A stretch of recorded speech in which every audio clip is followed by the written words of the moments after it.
Hi, this is Bruce Rawles, and I'm speaking once again with Susan Dugan, another fellow course student and teacher. And we thought we'd today talk about a theme that runs throughout A Course in Miracles that really gets at the heart of our forgiveness process, which is the quote, um, beware of the temptation to perceive yourself unfairly treated. And that covers a lot of turf. And we were just discussing before we started the recording that, this also ties into the whole gamut of thoughts and feelings that we have because of the ontological guilt that the Course talks about of unworthiness and the assessment of ourselves as the seemingly separate self that intrinsically is unworthy and relative to the infinite and all-inclusive being that we on some level know we are, but that's usually not where we find ourselves. And so we thought this might be a really interesting subject for a conversation. And there's three different places that if you search for that phrase, being unfairly treated, that show up in the text of A Course in Miracles, chapter 25, 26, and 27, interestingly enough.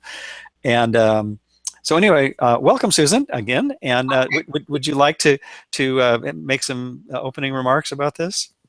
Sure. Well, I think we had emailed back and forth about a topic to talk about, and I was saying that I was thinking of a couple of things.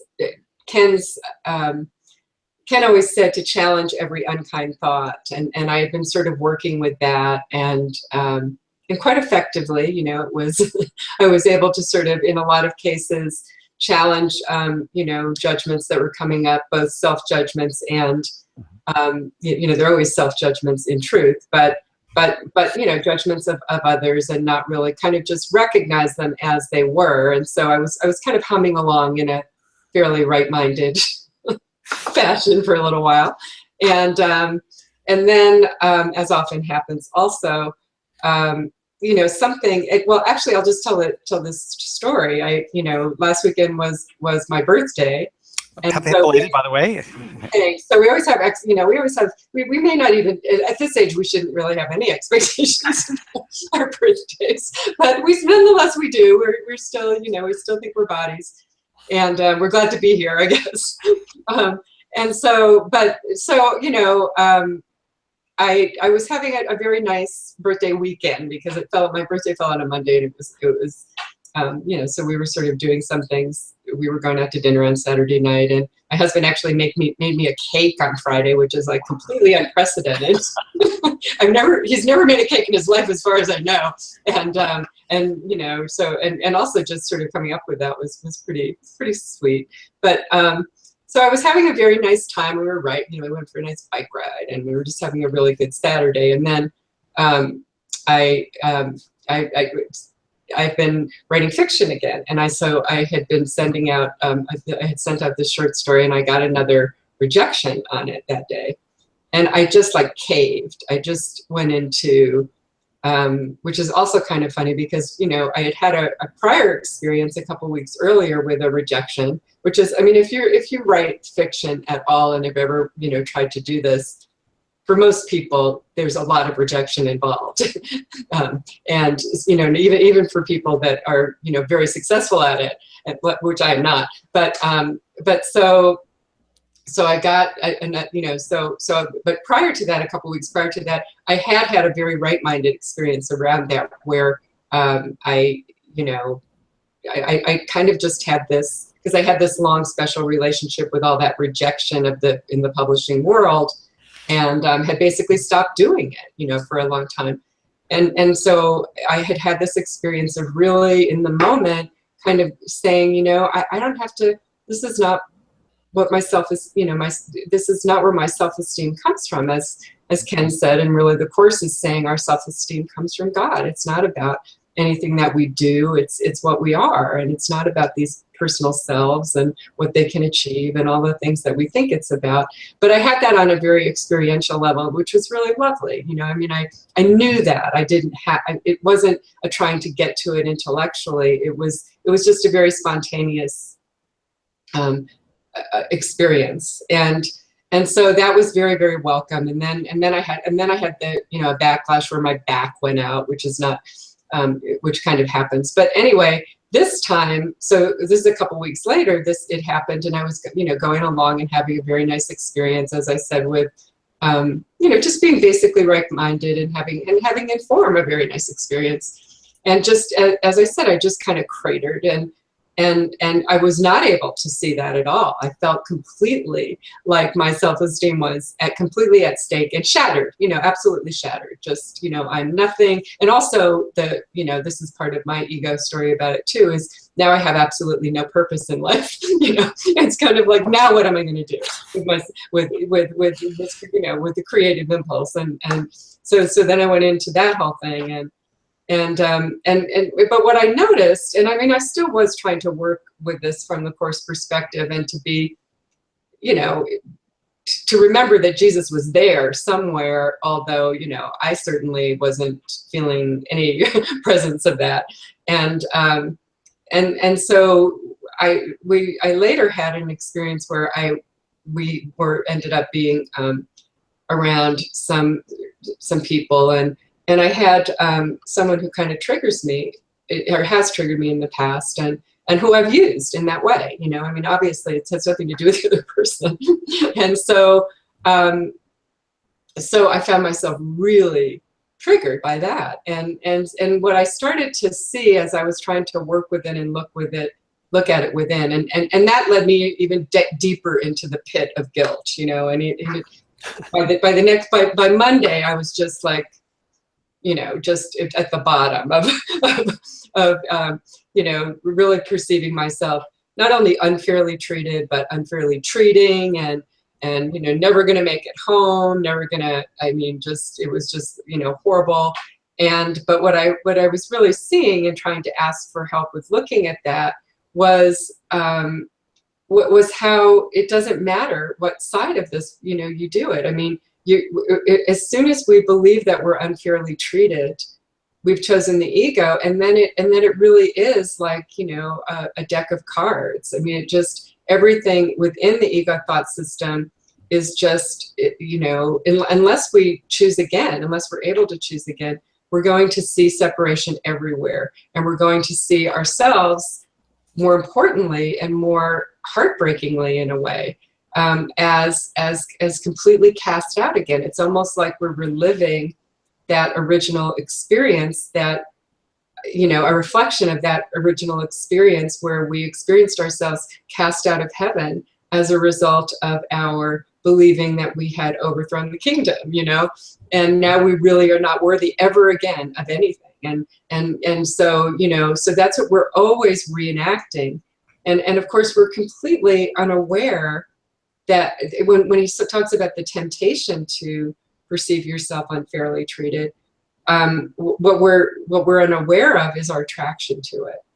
I mean, I'm so attracted. I had those experiences in both cases of right-mindedness, and where I didn't identify, where I wasn't identified with the personal self, or what Susan achieved or didn't achieve, or what, I was really more identified, at least, with that presence of our true self within. And then we become so afraid that we just reach right back into the grab bag of guilt, as Ken said. And in both cases, in those examples, I reached right back for special relationships, with which I'd had a long history. I know this will trigger me. I know this will, So it was really quite literally an outside picture of an inward condition. And what we're not aware of is that we make the choice first, And so I'm not really there yet. I'm not really out of this experience. It's not like I've come to, I've seen the light. I'm aware of what I'm doing, Mm-hmm. but I still haven't allowed myself to really, again, feel the peace and real, unambivalent comfort of our right mind yet. And that's got to be okay. I mean, we've got to be accepting of ourselves and as kind to where we're at as we can possibly be, as the teachers at Foundation for A Course in Miracles are so often emphasizing these days, and very helpful. But so that's kind of why I had suggested some of this topic, and you just kind of went with it in terms of finding it, finding the references in the course that are so applicable to this. But they really are. As you were saying, as we were sharing the story, I was thinking about the house of cards metaphor, and it's almost like we stand up from the house of cards and only to discover it falls down, but we conveniently forgot that we glued our finger or something to one of the bottom cards, so that no matter what we do, it's going to topple. Tricks, isn't it? It's in exactly. So the inner saboteur is the last thing we want to recognize, and that's really, I think, what Jesus is asking us to do, and just look at it, but don't condemn it, and just realize that thought system is always 100% insane. And like you were pointing out also in another lucid statement, is there's no order of difficulty in miracles, but neither is there no order of magnitude in ego's shenanigans. It's all or nothing. Once you're in it, you're really in it, and it seems like sometimes the dark night of the soul, even when it's just a hangnail instead of a Holocaust. Absolutely. And I mean, the one thing that, although in a sense, on one level, we're always 100% wrong or right-minded, we, the decision-making mind, which is what we really are. We're not these, brains choosing this. But in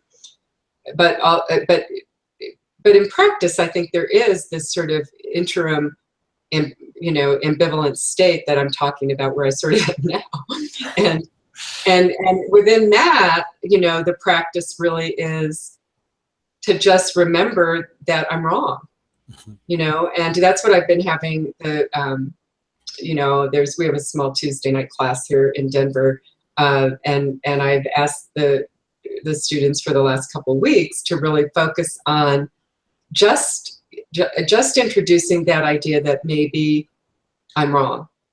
Whenever we become reactive and we're, upset by anything, maybe I'm wrong about the cause of this, which is really just another way of stating lesson 5. I'm not upset for the reason I think, but just introducing that idea that maybe I'm wrong, there's a comfort in that in some ways. There's also sort of there's also some anger in that, but but again, it depends. As we're flip-flopping back and forth, but ultimately, it kind of stops us from continuing to forge deeper into the dream. It does me, I think that's why Ken was always recommending lesson 5 as a really simple way to remember the first step of forgiveness, which is that to remind ourselves that it's never outside. The cause is always the guilt in my mind. It's never what I think it is. And we don't even have to believe that. In most cases, we don't believe that. But we can, when we're tempted to perceive ourselves unfairly treated, and oftentimes we can't catch ourselves at the temptation level. We're already feeling quite unfairly treated, so we have to sort of back out of it. But by reminding ourselves that maybe I'm wrong about what's really happening here, maybe even which means I must also be wrong about what the solution is. It's not what I think it is. So that can be enough to at least stop us from spiraling further downward. I just that recognition, the mindfulness that you're not at peace. Right. I must have chosen wrongly because I'm not at peace. Right. Another classic line. Right. is really, like you say, it may not be out of the quagmire, but it perhaps is more progress than our egos want to admit, which is maybe why we stop there in that purgatory. Right. And because we're challenging and because we're questioning the validity, it seems like we then are in a position to choose the other teacher, the real alternative. Right. And then that really is that comfort that's from within us that's calling for that and calling for that adoption. Right. And, Yeah. And that comfort is there, you know. I mean, we can also ask for help from our inner teacher, and you know, and that's never a bad idea. Yeah. um, and even when we don't remember what we really need help with, it's not a bad idea, you know, Yeah. because it introduces that idea that this is not all, again, that there's something there's something inside me that does know what the problem is, and what, you know. Right. Right. And the problem being that we've chosen the wrong teacher, and all the specifics that we think we need fixed in the world really are just triggers to get us to recognize that we've been wrong about everything, and become learn to become, you know, happy dreamers by seeing that you know, we dreamt the whole thing up, and we can, in a sense, undream it by forgiving. And I think it also addresses something we talked about before we started the recording, which is the idea of asking for help with specifics. Right. And that if the comfort is what we really are after, we can use the specific as a mechanism to not only get back to our mind, but get to that awareness that it really is the comfort that we want. And as the Song of Prayer says, you know, the secret of true prayer is to forget the things you think you need. If that's true, then Right. then there's nothing wrong with looking at the specifics with Jesus and saying, okay, This is what I think I need. Yeah. exactly, this is what I think I need. And then the feeling that inevitably happens if we persist with that questioning, and with, you know, hand in hand with that inner kindness teacher, Right. is that we recognize that really was the trigger for our classroom to get back to the mind, and to discover that the comfort was there all along, and the specific was just a mechanism by which we arrived at that comfort again. Right. That's the idea of giving it a different purpose, right? Yeah, yeah, exactly. Yeah, this is an opportunity. This is a classroom in which I can learn again, you know, that maybe I'm wrong about what I need, but it doesn't help to deny that we feel, you know, what we need, or to kind of deal with it over here, and not bring it to Jesus. And I've fallen into that a lot, where, because I know that it's not about specifics. You know, I was really stressing earlier this week again about that idea of well, what do I do with these? You know, I really like these stories that I'm writing.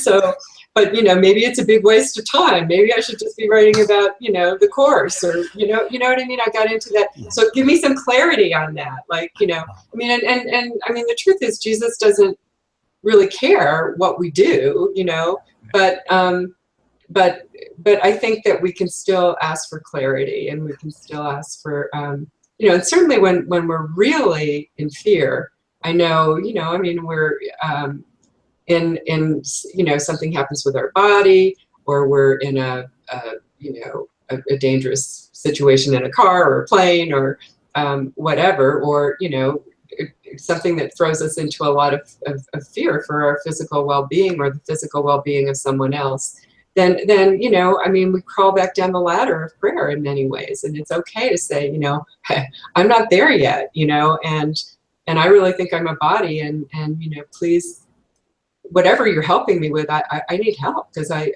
really think that, you know, I don't want to die right now. Right, you know, right, yeah. I just say that Jesus knows that we think we're bodies. So yeah.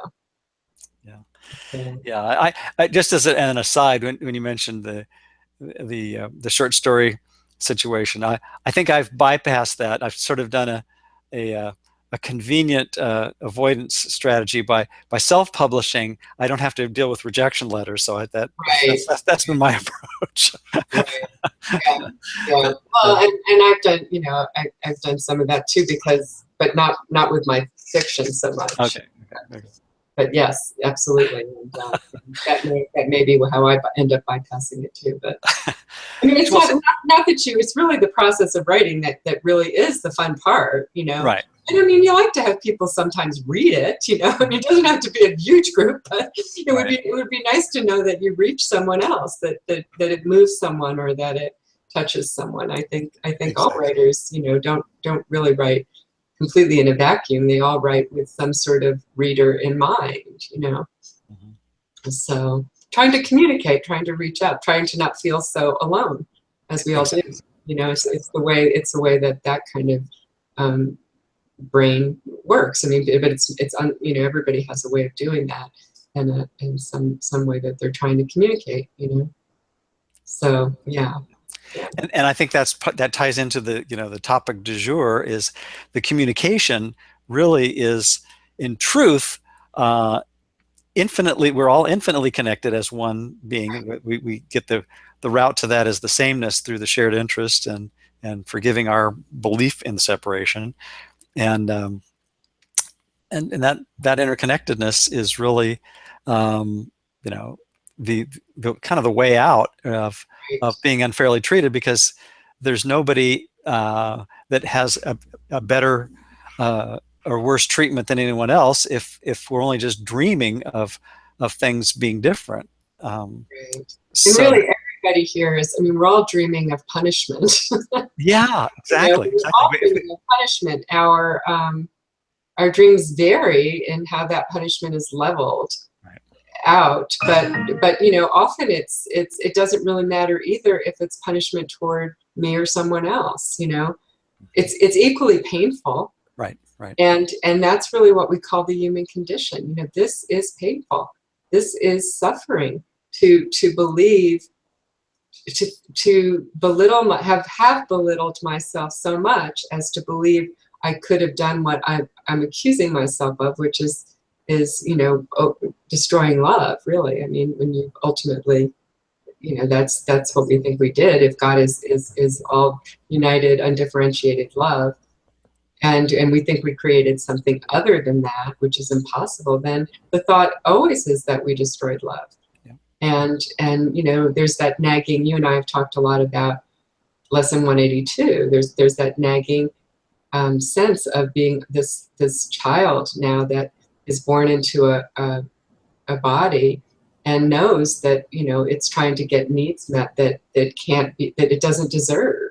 That's the, you know, that's the way we feel, and it has to somehow convince everybody around it that it's okay enough to get some scraps of safety and sustenance here. You know, I mean, that's really the dark underbelly of what's going on in all of our relationships. And so we are really all the same, as you're saying. You know, to be able to, once we can really have, once we become, shift back to feeling you know, the connection and support that Jesus has for us, and the non-judgmental love and gentleness with which he sees us, and we have an experience of that again, then it automatically translates. You know, that's outside of time and space. That doesn't obey the laws of the world, and so we see instantly in that moment that everyone's included. You know, everyone is really included like that, but at the same time, everyone is punishing themselves just like I am, and trying to put on some sort of front that says, you know, now I'm okay because I have this, or I have this, or I have that, Mhm. and never really feeling like that's genuine, you know. So Yeah. It's always a substitute at best for the love that we thought we destroyed by making up the world on an unconscious level we don't even remember. I really like Ken Wapnick's commentary about Orson Welles reading The War of the Worlds over the radio. right, In one of right, his programs, he said, "Well, what's sort of the equivalent is the state that we put our minds in by choice on some level, again, that we're not usually consciously aware of, is akin to the people who tuned into the radio broadcast of the War of the Worlds and heard about the aliens attacking the Earth and all these, you know, skirmishes and battles going on. But what they missed was the opening remarks, which suggested that this is just a fictional reenactment, like a sci-fi story, if you will, and uh, there were actually people who, during the original broadcast, didn't catch that opening part, and they were panicked. being all over. They were literally panicking, and people were calling into the radio station apparently, and New Jersey, I think, maybe. Anyway, but it was something to that effect, and But what a great metaphor for, we've forgotten that on some unconscious level, we chose to be unfairly treated. We chose to make up a world that's a limit on love by definition, by design, so that we could have a justification for our martyrdom, victimhood, and our victim script, as Ken says. And then we can reach back in that grab bag of guilt and and pull out another thing to beat ourselves up, and then wonder why we're blindsided by the next little wham that comes in, forgetting that, well, we wrote that script on some level, and our signature's on the bottom of every page, if we're honest. Right? Well, I mean, and the problem now is you turn on the radio and it always feels like the War of the Worlds. Yeah, really. And it's not, a radio station putting it on. You're right. I have to believe, though, that since there's no order of difficulty, that it's always been that way, but we just happen to have media and a culture that amplifies that to where it now seems like things are worse than, in some level, than they're always worse. And it's not unreasonable to believe that the world is always getting worse, because that's what makes it seem impossible to do the work that we're doing, right? So of going home, of changing direction, it's always trying to the ego is always spewing propaganda for itself, and so it always seems louder and louder. If we think we've tuned it out, or not tuned it out, but seen through it, and seen the cause, and become right-minded, and then it grabs our attention again, and that's intentional. Yeah. The obscenities just get louder and louder until to the point where that just becomes the norm. But that's the ego strategy, isn't it? I mean, that's just the modus operandi of a dysfunctional thought system. The maladaptive solution to the non-existent problem. Dysfunctional human family, right? Yeah. Well, should we read some of these paragraphs? I know you mentioned in chapter 26, paragraph 4 and 6 in section 10, which I think are brilliant. You want to? Shall I read the first paragraph? Yeah. Okay. This is from chapter 26 of the text of A Course in Miracles. The chapter is titled "The Transition." This particular section, section 10, is the end of injustice, and in paragraph 4 it begins, "Beware of the temptation to perceive yourself unfairly treated." And I think, for people who talk about having quotes burned into the back of the retinas, this is not a bad candidate. Not that I'm, recommending that to practice to anyone, but certainly a sticky note or bumper sticker is fair game. Right. In this view, you seek to find an innocence that is not theirs, but yours alone, and at the cost of someone else's guilt.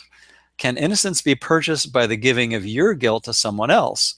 And is it innocence that your attack on him attempts to get? Is it not retribution for your own attack upon the Son of God you seek? Is it not safer to believe that you are innocent of this and victimized despite your innocence? Whatever way the game of guilt is played, there must be loss. Someone must lose his innocence that someone else can take it from him, making it his own. And this obviously ties right into the laws of chaos, and that crazy notion that we can take something and not lose it, or we can give something and not gain it, because as always, this course is always and only about the mind. So on the level of form, where this in dreams only seems to make sense at times, in truth, it whatever we obviously the golden rule phenomena still applies. Is if it goes through my mind, then tag, I get it. I'm it. Right. And I mean, the truth is that can innocence be purchased by the giving of your guilt to someone else? Well, that's the whole ego strategy. Yes, that's what we're trying to do all the time, is to purchase our innocence. We don't believe. We experience guilt so excruciating within, even though it's unconscious, what the certainly dissociated, but we still experience it, and it's still fueling all of our behaviors. So our secret agenda in all cases, in all interactions, is always to try to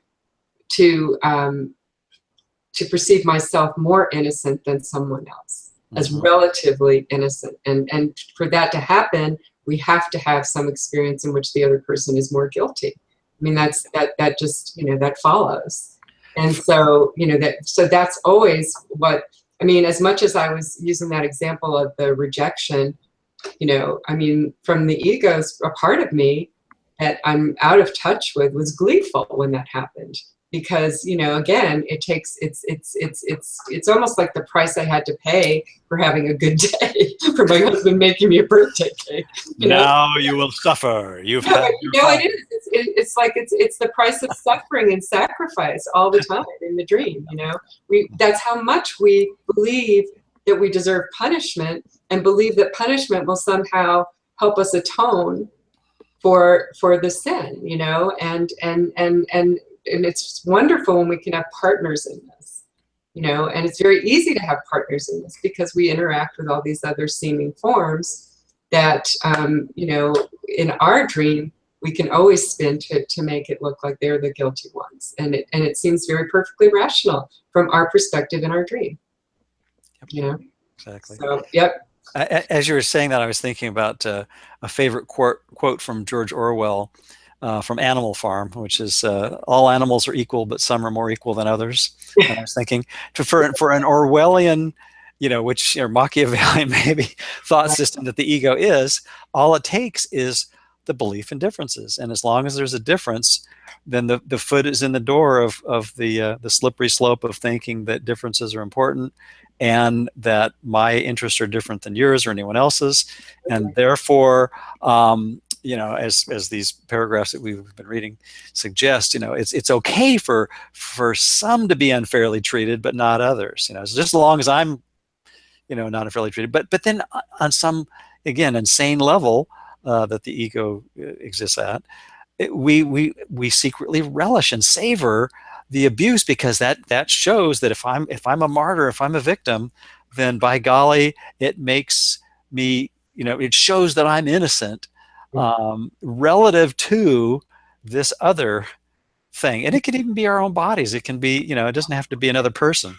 No, the literal ego backlash that I was talking about after that first period of feeling really right-minded, I woke up after a couple of days of right-mindedness, and my back is out, goes out and stays out, stays. Your back was lashed, huh? Yeah, without any yeah, exactly. And what, we're not aware of choosing that, but the, lesson 136, sickness is a defense against the truth, tells us that it's, but for the rapidity with which we choose, that makes us forget that we've chosen. And so for just a split second, there was a decision that, and usually the decision involves some sense of, I need to be punished again. I had a little too much of peace, or of a lack of turmoil in my life, or whatever, and so, yeah. But well, can I read I think I'll read paragraph 6. Please do. Yeah. And this one really spoke to me, because this is the experience, I think, of that solitary confinement that I was talking about. So once we have perceived ourselves unfairly treated, and inevitably follows at some point that we're gonna, we'll blame someone else, but then we'll also very quickly end up, spiraling down and blaming ourselves more and more, and feeling more and more isolated, which again tells, reinforces the idea that it's me against the world. It's, I'm now alone and unworthy and cast out, and I can't ever be accepted back by God, and it's reflected in I can't be accepted by anybody around me either, because now I'm not really unworthy. So he says, what this injustice does to you who judge unfairly, and who see as you have judged, you cannot calculate. The world grows dim and threatening. Not a trace of all the happy sparkle that salvation brings can you perceive to lighten up your way. And so you see yourself deprived of light, abandoned to the dark, and fairly left without a purpose in a futile world. That really got to me too, because it's like, well, what's my, I mean, I was definitely going through that. What I have now, I have no purpose here, so dramatic. The world is fair because the Holy Spirit has brought injustice to the light within. And there has all unfairness been resolved and been replaced with justice and with love. If you perceive injustice anywhere, you need but say, sorry, let's cut this off. By this do I deny the presence of the Father and the Son, and I would rather know of them than see an injustice which their presence shines away. So, you know, it's not like we're trying to shout it down, but by asking to see with Jesus, with Holy Spirit, we can at least open up to the idea again that, you know, maybe I'm wrong about this, and we're inviting that awareness to return to us when our fear dissolves enough for it to, you know, I mean, this is all coming from fear. This is all a defense against love, which we really believe has now become the enemy, you know. So, yeah. It almost seems like there's that part of us that really recognizes that the true self-esteem with a capital S doesn't want anything to do with the masochism or the sadism, because it's like that is the little child that's spoken of in workbook lesson 182 that says, wait a minute, there's got to be another way of seeing myself and everyone else that isn't condemning, and can, you know, look at the attempts to sabotage that peace, really, and that innocence, by just seeing, you know, that we can have an opportunity to look at each specific thing that crosses our path, whether it's a financial situation or a relationship or a physical ailment or whatever, and just say, okay, all these specific things then become a way to look at my mind and see where I've wanted to punish myself because of a sense of unworthiness, based on an identity that never really, in truth, sat with us well at all. But we've become so accustomed to it, just like, you know, the people in the War of the Worlds story. You know, we've gone on with this script for so long, and we've ignored the opening statements that you know, we really believe this thing about ourselves, and it's a you know, Hollywood special effects galore production that has the propaganda machine for that reinforces that at every turn in a way that is unimaginably convincing, and we have, you know, support from every corner and justification for that, you know, that victimhood and that martyrdom.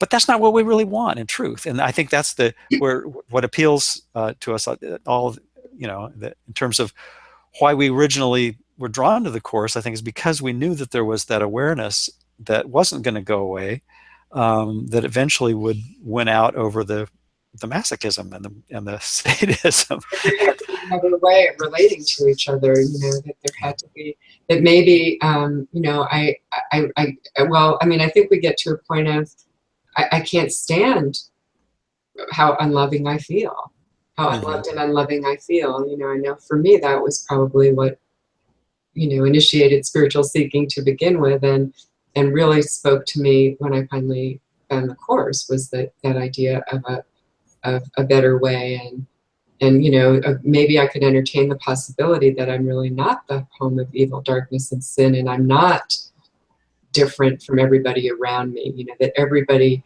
that what always follows from right-mindedness for me is that, I guess well, you know, the Course calls it more empathy than compassion, but really, it seems to be a sense of compassion that everybody here feels this way. You know, this is the pain of the human condition, which is the pain of separation. Right. You know, everybody here is fighting that same hard battle, as Ken always said, and everybody feels like a loser, you know, in that battle.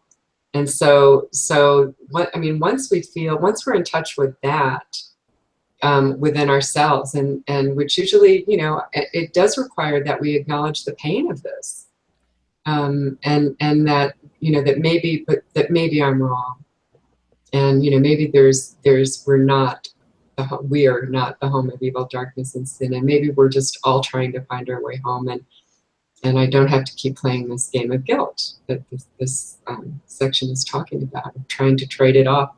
That's just silly, because there isn't. I mean, what guilt? Ultimately we get to the point of what guilt, but we're not there yet. So, yeah. Yeah, great reminders to be gentle with ourselves, and the wonderful mechanism we've been talking about in this past few minutes is just noticing when we feel unjustly treated, unfairly treated, we pay attention to that. It will always tell us which teacher we've chosen, and it will always invite us to make another choice. Even if we don't. Yeah. And I think a lot of times it manifests when we catch ourselves and then recognize that, like the workbook lesson 182 characterization suggests, is like the inner child says that, the Christ child, if you will, within us that says, wait a minute, I could see peace instead of this, and I can turn this thing around with the help of that inner kindness teacher, and I can de-escalate with that help. Maybe it takes the form sometimes of being the one to admit, okay, I was wrong, and initiating an apology, or just doing something that says, and it doesn't have to be an action, but just a decision in the mind to say, okay, I was wrong here. I can relate in a different way to this situation. It kind of just happens spontaneously once we become, it doesn't. It kind of bypasses in the best possible way our mental apparatus. So which is really a very helpful thing too. So so that presence is always within us to help us, and we shouldn't feel at all hesitant about calling on that. So, operators are standing by, as they say. Right. Yeah. So, and I think we probably are out of time, but should we recommend? I wanted to recommend a couple of interviews that. Please do. Yeah. And I was going to recommend the one that you just posted on your blog this morning, which is wonderful, with Jeffrey Siebert of Foundation for A Course in Miracles, an extended interview that has a lot of substance to it. And a few weeks ago, there was one with Rosemary Lasasso. Yes. Also, both of them are very practical interviews, and you'll find more of those with Ken and the foundation staff on my website, forisandforgiveness.com. And also just the foundation is still teaching, and you can still stream classes, usually once a month. I think they're taking a break in July, but they're doing one actually today. And if you can't attend it, which I'm signed up for, but I couldn't really listen to it live, but you usually have about 10 days to review it afterwards. So they are very, very good, and they're really picking up, not that there's ever going to be a replacement for Ken Wapnick, but they really are picking up where Ken left off and carrying it on wonderfully and beautifully. To teach through them, it's really it's awesome. So yeah. And their website is facim.org. And also, another announcement, in a couple of weeks, I'm going to be participating in a fundraiser in Utah that's put on by the folks that are in David Hoffmeister's group at the monastery they have there, which is a fundraiser. It's basically a fundraiser for Foundation for Inner Peace, and the sister organization to Foundation for A Course in Miracles. And it's hard to imagine and to underestimate the amount of contribution that those two organizations have made to course students worldwide, and I suppose indirectly to everyone's mind in this whole shared thought system that at least on this planetary level is beneficiaries of. So I encourage the support of those two organizations enthusiastically and immensely. So. Right, and maybe we could, when we post this, just post the links for both organizations. I will do that. I will do that. Yeah. And for the classes at the Foundation for A Course in Miracles, you would click on the Temecula schedule, and on my website at For Is and Forgiveness, there's an interviews area that you can go to find those. So, Yes, yeah. and then that most recent one is also right on your homepage with all the Yes, blog yes, listings. it was just posted. Yes, so Yeah. Great great. stuff. Great Thank stuff. you. Yeah. Thank you, Susan, as always. And I look forward to our next conversation. Great. And I'm feeling better, Bruce. I just oh, good. Oh, good. Me too. I do this as I point out frequently because I find it helpful to have these thoughts go through my mind, and then I tell myself, oh, I could apply this a bit more. You know, there's room for more application here. probably going to stand up and have my knee go out, but other than that, I'm feeling a little more right-minded. So, Okay. yeah. Well, thanks again, and we'll enjoy the next conversation, and I'll post this on aciandblog.com and also on forasandforgiveness.com. Okay, great. Thanks. Thanks again, and blessings to all. Okay. Bye for now. Bye.